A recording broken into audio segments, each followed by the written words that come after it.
ಎಲ್ಲ ಸ್ನೇಹಿತರಿಗೆ ನಮಸ್ಕಾರಗಳು. ಅಕ್ಟೋಬರ್ 11ರಂದು ಸರ್ವೋದಯ ಕರ್ನಾಟಕ ಪಕ್ಷದ ರಾಜ್ಯದ ಕಚೇರಿಯನ್ನು ಗಾಂಧಿನಗರದಲ್ಲಿ ಉದ್ಘಾಟನೆ ಮಾಡಲಾಗಿದೆ. 12ನೇ ತಾರೀಕು ಸರ್ವೋದಯ ಕರ್ನಾಟಕ ಪಕ್ಷದ ಕಾರ್ಯಕಾರಿ ಸಮಿತಿ ಸಭೆ ಸೇರಿ ಕೆಲವು ಪದಾಧಿಕಾರಿಗಳನ್ನು ನೇಮಕ ಮಾಡಲಾಯಿತು. ಅದರಲ್ಲಿ ಮೇಲುಕೋಟೆ ವಿಧಾನಸಭಾ ಕ್ಷೇತ್ರದ ಶಾಸಕರಾದಂಥ ಸನ್ಮಾನ್ಯ ದರ್ಶನ್ ಪುಟ್ಟಣ್ಣಯ್ಯನವರನ್ನ ಸರ್ವೋದಯ ಕರ್ನಾಟಕ ಪಕ್ಷದ ಕಾರ್ಯಾಧ್ಯಕ್ಷರನ್ನಾಗಿ ಸರ್ವಾನುಮತದಿಂದ ನೇಮಕ ಮಾಡಲಾಗಿದೆ. ಅದೇ ರೀತಿ ಸಂಘದ ಕಾರ್ಯದರ್ಶಿಯನ್ನಾಗಿ ಮೈಸೂರಿನವರಾದಂಥ ಪಿ ಕರುಣಾಕರನ್ ಅವರನ್ನ ಕಾರ್ಯದರ್ಶಿಯಾಗಿ ನೇಮಕ ಮಾಡಲಾಗಿದೆ. ಸರ್ವೋದಯ ಕರ್ನಾಟಕ ಪಕ್ಷ ಮುಂದೆ ಬರ್ತಕ್ಕಂಥ ಜಿಲ್ಲಾ ಪಂಚಾಯಿತಿ, ತಾಲೂಕು ಪಂಚಾಯಿತಿ ಮತ್ತು ಗ್ರಾಮ ಪಂಚಾಯಿತಿಗಳಲ್ಲಿ ಸಕ್ರಿಯವಾಗಿ ಭಾಗವಹಿಸಿ ಕನಿಷ್ಠ ಪ್ರತಿ ಜಿಲ್ಲೆಯಲ್ಲಿ 1 ಅಥವಾ 2 ಸ್ಥಾನಗಳಿಗೆ ಸ್ಪರ್ಧೆ ಮಾಡತಕ್ಕಂಥ ಒಂದು ನಿರ್ಣಯವನ್ನ ಕಾರ್ಯಕಾರಿ ಸಮಿತಿಯಲ್ಲಿ ಮಾಡಿ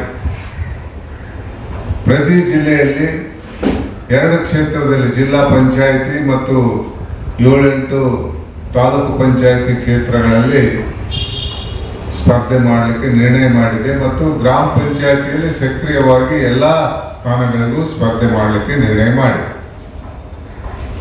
ಇವತ್ತು ಪರಿಸ್ಥಿತಿ, ರಾಜಕೀಯ ಪರಿಸ್ಥಿತಿ, ಕರ್ನಾಟಕದ ರಾಜಕೀಯ ಪರಿಸ್ಥಿತಿ ಏನಾಗಿದೆ ಅಂದ್ರೆ, ಮುಂಚೂಣಿಯಲ್ಲಿರ್ತಕ್ಕಂಥ ರಾಜಕೀಯ ಪಕ್ಷಗಳು ಜನಸಾಮಾನ್ಯರ, ಮಹಿಳೆಯರ, ವಿದ್ಯಾರ್ಥಿಗಳ, ರೈತರ ಸಮಸ್ಯೆಗಳನ್ನು ಗಂಭೀರವಾಗಿ ಪರಿಗಣಿಸದೆ ಕೇವಲ ತಮ್ಮ ಅಸ್ತಿತ್ವಕ್ಕಾಗಿ, ಕುರ್ಚಿಗಾಗಿ ಹೆಣಗಾಡ್ತಕ್ಕಂಥ ಒಂದು ಸನ್ನಿವೇಶ ನಮ್ಮ ಮುಂದೆ ಇದೆ. ಇಂಥ ಸನ್ನಿವೇಶದಲ್ಲಿ ಸರ್ವೋದಯ ಕರ್ನಾಟಕ ಪಕ್ಷ ಏನಂದ್ರೆ ಒಂದು ಗುಣಾತ್ಮಕವಾದಂಥ ರಾಜಕೀಯವನ್ನು ಮಾಡಬೇಕು, ಈ ರಾಜ್ಯದ ಜನತೆಗೆ ಆದಂಥ ಅನ್ಯಾಯವನ್ನು ಸರಿಪಡಿಸಬೇಕು ಅನ್ನೋ ಒಂದು ಉದ್ದೇಶ ಹೊಂದಿದೆ.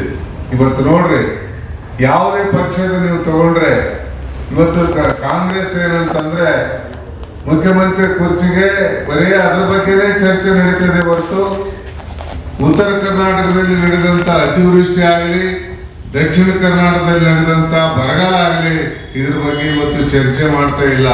ಬಹಳಷ್ಟು ವಿಶಾಲವಾದಂತ ಕೃಷಿ ಕ್ಷೇತ್ರವನ್ನ ಸಂಪೂರ್ಣ ಎಲ್ಲ ರಾಜಕೀಯ ಪಕ್ಷಗಳು ನಿರ್ಲಕ್ಷ್ಯ ವಹಿಸಿವೆ. ಇವತ್ತು ಕುರ್ಚಿಗಾಗಿ ಬರೀ ಕಾದಾಡದಂಥದ್ದು ಮತ್ತು ಭ್ರಷ್ಟಾಚಾರದಲ್ಲಿ ಮುಳುಗಿ ಕನಿಷ್ಠ ರಾಜಧಾನಿಯಲ್ಲಿ ಇವರು ರಸ್ತೆಗಳನ್ನು ಸರಿ ಇಟ್ಟುಕೊಳ್ಳಾದಂಥ ಸ್ಥಿತಿಗೆ ಈ ರಾಜಕೀಯ ಪಕ್ಷಗಳು ತಲುಪಿವೆ. ಇನ್ನು ಹಳ್ಳಿಗಾಡಿನ ಪರಿಸ್ಥಿತಿಯನ್ನು, ಹೊಲ ಗದ್ದೆಗಳಿಗೆ ಹೋಗ್ತಕ್ಕಂಥ ರಸ್ತೆಗಳು ಯಾವಾಗ ರಿಪೇರ್ ಆಗಲ್ಲ ಈ ಸರ್ಕಾರಗಳಲ್ಲಿ. ಇಂಥ ಸರ್ಕಾರದಿಂದ ನಾವು ಏನು ನಿರೀಕ್ಷೆ ಮಾಡೋಕ್ಕಾಗದಿಲ್ಲ. ಅದೇ ರೀತಿ ಇವತ್ತು ಅಧಿಕೃತ ವಿರೋಧ ಪಕ್ಷವಾದಂಥ ಬಿಜೆಪಿ ಆದ್ರೂ ಏನು ಇವತ್ತು ಜನರ ಸಮಸ್ಯೆಗಳನ್ನ ಎತ್ತಿಕೊಂಡು ಇವತ್ತು ಹೋರಾಟ ಮಾಡ್ತಾ ಇದೆ. ಬರೀ ಏನಂತಂದ್ರೆ ಅವರು ಆಡಳಿತ ಪಕ್ಷದ ಕೆಲವು ಮಂತ್ರಿಗಳನ್ನ ಟೀಕೆ ಮಾಡೋದ್ರಲ್ಲಿ ಅವರು ಮಗ್ನರಾಗಿದ್ದಾರೆ ಹೊರತು ಈ ರಾಜ್ಯದ ಸಮಗ್ರ ಗ್ರಾಮೀಣ ಅಭಿವೃದ್ಧಿಯ ದೃಷ್ಟಿಯಿಂದ ಇರತಕ್ಕಂಥ ಸಮಸ್ಯೆಗಳನ್ನ ಇವತ್ತು ಬಗೆಹರಿಸಲಿಕ್ಕೆ ಸಂಪೂರ್ಣವಾಗಿ ವಿಫಲವಾಗಿವೆ. ಅದಲ್ಲದೆ ಏನಂತಂದ್ರೆ ಇವತ್ತು ಬರೀ ಬಿಜೆಪಿ ಅಂದ್ರೆ ಏನಂದ್ರೆ ಕೋಮುವಾದ ಅಂತನೋ ಒಂದು ಸ್ಥಿತಿಗೆ ಬಂದಿದೆ. ಕಾಂಗ್ರೆಸ್ ಅಂದ್ರೆ ಭ್ರಷ್ಟಾಚಾರ ಅಂತನೋ ಒಂದು ಸ್ಥಿತಿಗೆ ಇವತ್ತು ತಲುಪಿಬಿಟ್ಟಿದೆ. ಎಲ್ಲ ಮುಂಚೂಣಿಯಲ್ಲಿರ್ತಕ್ಕಂಥ ರಾಜಕೀಯ ಪಕ್ಷಗಳು ಜನರ ಆಶೋತ್ತರಗಳನ್ನು ಈಡೇರಿಸುವಲ್ಲಿ ಸಂಪೂರ್ಣವಾಗಿ ವಿಫಲವಾಗಿದ್ದರಿಂದ ಇವತ್ತು ಪರ್ಯಾಯ ರಾಜಕಾರಣದ ಅವಶ್ಯಕತೆ ಇದೆ, ಅನಿವಾರ್ಯತೆ ಇದೆ. ಈ ರಾಜ್ಯದ ಜನತೆಗೆ ಪರ್ಯಾಯ ಈ ರಾಜಕೀಯ ಪಕ್ಷಗಳು ಏನು ಮುಂಚೂಣಿಯಲ್ಲಿರ್ತಕ್ಕಂಥ ರಾಜಕೀಯ ಪಕ್ಷಗಳು ಅವರು ರಾಜಕೀಯ ಪಕ್ಷಗಳಂತ ಕರೆಸಿಕೊಳ್ಳೋ ಯೋಗ್ಯತೆ ಕೂಡ ಕಳ್ಕೊಂಡ್ಬಿಟ್ಟಿವೆ. ಅಂತ ಸ್ಥಿತಿ ತಲುಪಿರೋದ್ರಿಂದ ಇವತ್ತು ಮೂರನೇ ಶಕ್ತಿಯಾಗಿ ಸರ್ವೋದಯ ಕರ್ನಾಟಕ ಪಕ್ಷ ಕರ್ನಾಟಕದಲ್ಲಿ ಹೊರಹೊಮ್ಮಲಿದೆ. ಈಗಾಗಲೇ ನಾವು ತಂಡಗಳನ್ನು ರಚನೆ ಮಾಡಿ ಪ್ರತಿ ಜಿಲ್ಲೆಯಲ್ಲಿ ಅಧ್ಯಯನ ಶಿಬಿರಗಳನ್ನು ಮಾಡಬೇಕು, ಯುವಕರಿಗೆ ಮಾರ್ಗದರ್ಶನ ಮಾಡಬೇಕು, ಪ್ರಸಕ್ತ ಈ ಭ್ರಷ್ಟ ರಾಜಕಾರಣದ ಬಗ್ಗೆ ತಿಳುವಳಿಕೆ ಕೊಡಬೇಕಂತ ಈಗಾಗಲೇ ನಮ್ಮ ಕಾರ್ಯಕಾರಿ ಸಮಿತಿ ಸಭೆಯಲ್ಲಿ ತೀರ್ಮಾನ ಆಗಿದೆ. ಆ ನಿಟ್ಟಿನಲ್ಲಿ ಇವತ್ತು ಪಕ್ಷ ಸಂಘಟನೆಗೆ ನಾವು ಮುಂದಾಗ್ತಾ ಇದ್ದೀವಿ. ಜನರು ಏನಂತಂದ್ರೆ ಭಾಷೆ ಅವರು ಒಂದೆರಡು ಮಾತುಗಳು.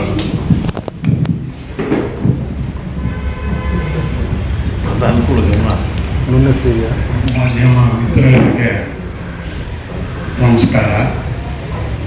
ಈಗಾಗಲೇ ನಮ್ಮ ಅಧ್ಯಕ್ಷರು ಹೇಳಿದ ಹಾಗೆ ನಮ್ಮ ಪಕ್ಷದ ಉದ್ದೇಶ, ನಾವು ಈ ಕರೆದಿರುವ ಒಂದು ಸುದ್ದಿಗೋಷ್ಠಿಯ ಉದ್ದೇಶ ಕೂಡ ಹೇಳಿದ್ದಾರೆ.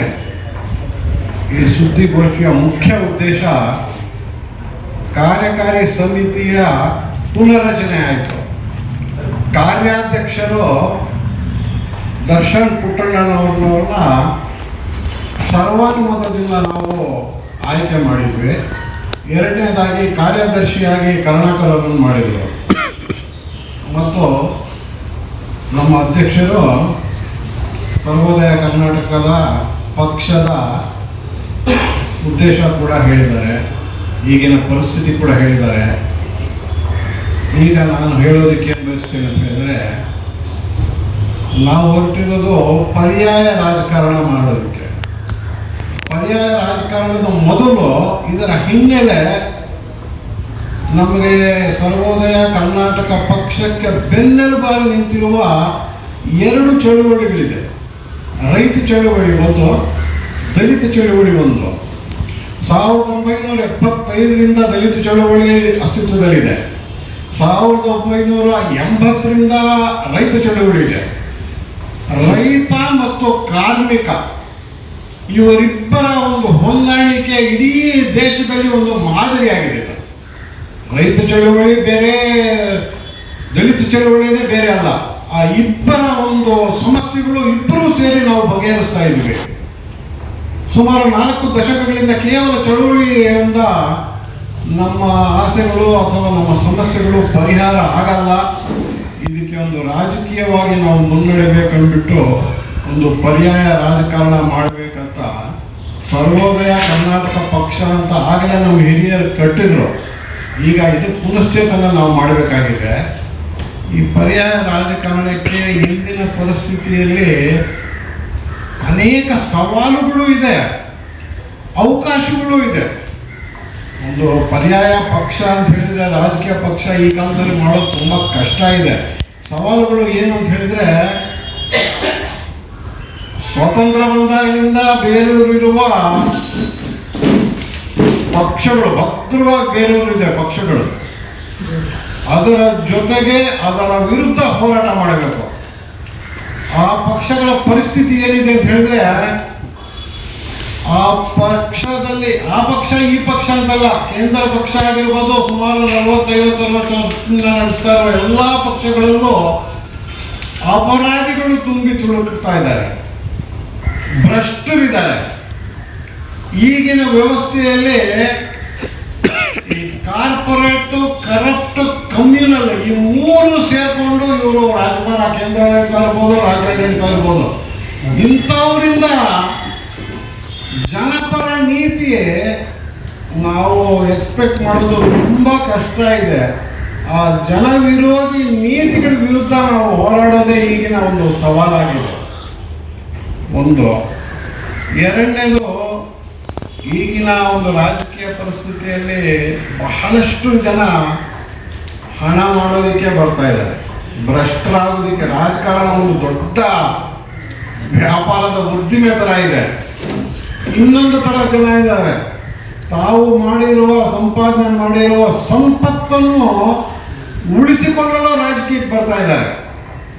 ಅಂಥವ್ರ ಜೊತೆಗೂ ನಾವು ಹೆಣಗಾಡೋದು ತುಂಬಾ ಕಷ್ಟ ಇದೆ. ಇನ್ನೂ ಕೆಲವರು ಇದ್ದಾರೆ, ಇಡೀ ಜೀವನ ಪರ್ಯಂತ ಯಾವುದು ಒಂದು ಸಿದ್ಧಾಂತಕ್ಕೆ ಅವರು ಕಟ್ಟಿಕೊಂಡು ಆ ಸಿದ್ಧಾಂತಕ್ಕೋಸ್ಕರ ಅವರು ಹೋರಾಡಿದ್ರು, ಕೊನೆ ಗಳಿಗೆಯಲ್ಲಿ ಆ ಸಿದ್ಧಾಂತಕ್ಕೆ ಅವರು ರಾಜಿ ಮಾಡಿಕೊಂಡು ತಮ್ಮ ವಿರೋಧ ಸಿದ್ಧಾಂತಕ್ಕೆ ಅವರು ರಾಜಿಯಾಗಿರುವ ಪರಿಸ್ಥಿತಿ ಕೂಡ ಇಲ್ಲಿದೆ.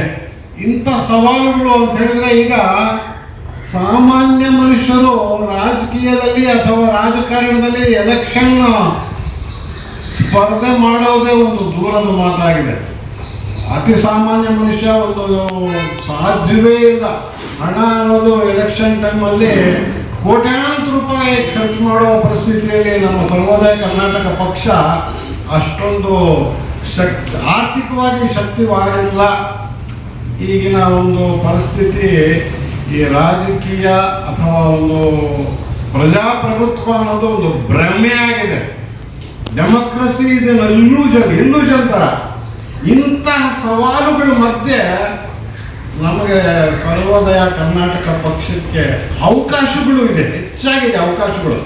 ಆ ಅವಕಾಶಗಳು ಏನು ಅಂತ ಹೇಳಿದ್ರೆ, ಈ ಕೇಂದ್ರ ಸರ್ಕಾರ ಮತ್ತು ರಾಜ್ಯ ಸರ್ಕಾರ ಜನವಿರೋಧಿ ನೀತಿಗಳನ್ನು ಜನಜಾಗೃತಿ ಮಾಡಿಸೋದು. ಕಷ್ಟಪಟ್ಟು ಪ್ರತಿಯೊಬ್ಬರಿಗೂ ಕೂಡ ಇವರ ಒಂದು ಭ್ರಷ್ಟತನವನ್ನು ನಾವು ಮನಮುಟ್ಟಿಸುವುದು ಒಂದು. ಯುವಕರ ಜೊತೆಗೆ ಹಳ್ಳಿಗಾಡಿ ಜೊತೆಯಲ್ಲೇ ಪ್ರತಿಯೊಬ್ಬರಿಗೂ ರಾಜಕೀಯ ಒಂದು ಅವೇರ್ನೆಸ್ ಕ್ರಿಯೇಟ್ ಮಾಡೋದು. ಆಗಲೇ ನಮ್ಮ ಅಧ್ಯಕ್ಷರು ಹೇಳಿದಂಗೆ ಸ್ಥಳೀಯ ಸಂಸ್ಥೆಗಳಿಗೆ ನಾವು ಸ್ಪರ್ಧೆ ಮಾಡೋದು. ಸ್ಥಳೀಯ ಸಂಸ್ಥೆಗಳ ಸ್ಪರ್ಧೆ ಮಾಡೋದಕ್ಕೆ ಅಷ್ಟೊಂದು ಹಣದ ಅವಶ್ಯಕತೆ ಇರಲ್ಲ. ನಿಂತಿರುವ ಅಭ್ಯರ್ಥಿಯ ವೈಯಕ್ತಿಕತೆ ಅಲ್ಲಿ ಕೌಂಟ್ ಆಗುತ್ತೆ. ಅಲ್ಲಿ ಪಕ್ಷ ಆಗಲಿ ದುಡ್ಡಾಗಲಿ ಅಷ್ಟೊಂದು ನೆಸಿಟಿ ಬರಲ್ಲ. 30%, ದಲಿತ ಸಂಘದಿಂದ 30%, ಮಿಕ್ಕ 40% ಸಮಾಜದ ಎಲ್ಲ ವರ್ಗದವರಿಗೆ ಇದರಲ್ಲಿ ಆದ್ಯತೆ ಕೊಡಬೇಕು ಅಂತ ನಾವು ತೀರ್ಮಾನ ಮಾಡಿದ್ವಿ. ಅಲ್ಲಿಗೆ ಸಮಾಜದ ಶೋಷಿತ ವರ್ಗದ ಎಲ್ಲರಿಗೂ ಕೂಡ ಇದರಲ್ಲಿ ಭಾಗವಹಿಸಲಿಕ್ಕೆ ನಾವು ಅವಕಾಶ ಕಲ್ಪಿಸ್ಕೊಳ್ತೀವಿ. ಅದ್ರ ಜೊತೆಗೆ ನಮ್ಮ ಒಂದು ನಿರ್ದಿಷ್ಟವಾದ ಸಿದ್ಧಾಂತ ಇದೆ, ಆದರ್ಶ ಇದೆ, ಗುರಿ ಇದೆ. ನಮಗೆ ಆದರ್ಶ ಯಾರು ಅಂತ ಹೇಳಿದ್ರೆ ಬುದ್ಧ, ಬಸವಣ್ಣ ಮತ್ತು ಅಂಬೇಡ್ಕರ್. ನಮ್ಮ ಸಿದ್ಧಾಂತ, ನಮ್ಮ ಸಂವಿಧಾನ, ಈ ಅಡಿಯಲ್ಲಿ ನಾವು ಮುಂದುವರಿಬೇಕಂತ ನಾವು ಅನ್ಕೊಂಡಿದ್ದೀವಿ. ಅದಕ್ಕೆ ನಾಡಿನ ಎಲ್ಲ ಜನರ ಜೊತೆಗೆ ನಾವು ಒಡನಾಟ ನಡೆಸಬೇಕು. ಇದಕ್ಕೆ ಮುಖ್ಯವಾಗಿ ನಮಗೆ ಸಹಕರಿಸಲು ಪತ್ರಕರ್ತರು ಸಹಾಯ ಮಾಡಬೇಕು.